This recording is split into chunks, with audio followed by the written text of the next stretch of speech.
looking back at the goals or the progress towards the goals that we've set for that year or that half year. So if it's a mid-year retreat like the one that we just had, we go back to December when we set the objectives and goals for the entire year, and we start marking off or reflecting on the progress that we've made and then celebrating those achievements for the ones that have been completed or have made great headway. Yeah, and it's a slide, so we just start with that slide. It's the slide from the previous retreat, so we just copy and paste whenever you are building out a slide deck, and then obviously you add in animations like check mark, that one's done. Let's move on to the next ones that we still have yet to kind of go through. So I think we've always done a good job, whether it's mid-year retreat, kind of giving progress on the goals or the things that we've set out to achieve, and then year-end retreat, obviously it's did we complete these or not? Like, this is what we said we would do for the year. Maybe we made a decision like that this wasn't a priority for this year, and we still talk into that. But it is, how do you tie it all together from the mid-year retreat to the annual retreat, and then even forward? Here is the plan that we're going to continue to pursue. So, some of those celebrations and goals that we had made progress on or completed: hiring new team members, onboarding new clients.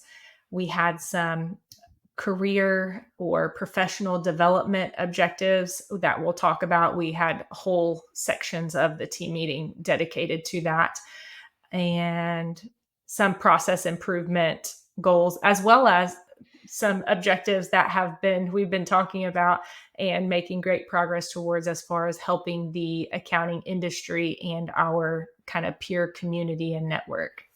Yeah. So there was a few different things rolled out. I would say we were at the beach. Like, we were in Destin, Florida. We weren't going over anything too heavy or technical. It was also a Saturday morning. We wanted to keep that comfortable vibe going. So we talked about, I don't want to say easy stuff, because there wasn't easy stuff like part of it, but it wasn't like technical, like tax update or anything like that. It's just not who we are, not who we designed that event to be. So know your setting if you're going to do that. Obviously, if you're doing like education along the way, is this the best use of that time? Whenever you've got all of your team in person, you probably don't want to do things that are just as easy like virtually. So we had the comfortable conversations, celebrate the wins, because we want to celebrate wins in person, right? Give people high fives.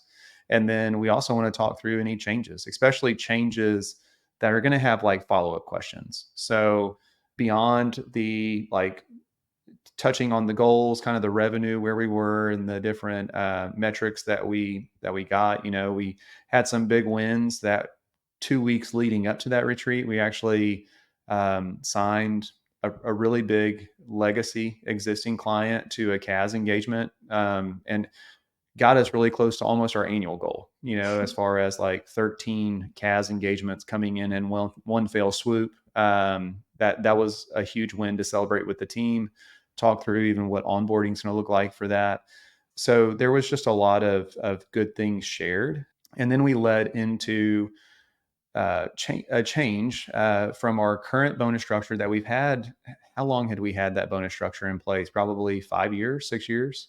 Yeah, since 2018, I think, was the first Yeah. time that a incentive tied to growing our CAS business was introduced. Yeah. So that was how our previous bonus structure was tied to incentivizing the whole team for new CAS clients, because we were transforming the firm from a tax heavy, kind of compliance, deadline driven firm to the relational, monthly recurring revenue, highly relational client service model. So definitely a transformation was taking place, and we wanted everyone to celebrate in that, because what that looks like for, in case you're wondering, for a team member to get a new client, that looks like more work for them. And so we wanted, like, how do we have everybody celebrate in bringing more work into the business?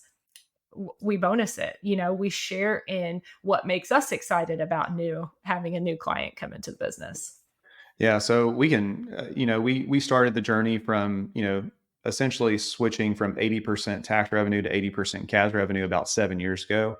Within 1 year, we knew that we need to change how this looks. And as you mentioned, like this means more work as we're going through this transition. If you're serving both annual and monthly clients, so initially 6 years back, we put aside 3 months of that the first 3 months of that engagement in a boss bonus pool or CAS bonus pool, and then that was paid out 3 times a year to the team.